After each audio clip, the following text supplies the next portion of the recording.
Hello guys! Ito si bossing ko, Rondel Santiago, Mr. Seed of the Philippines. Pinatikim ng papaitan sa Davao City.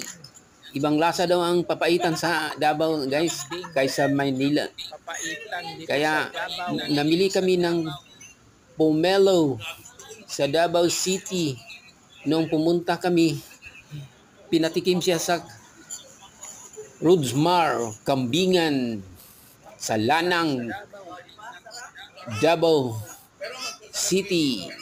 Pinatikim ng papaitan, guys, with matching Coke. Yan.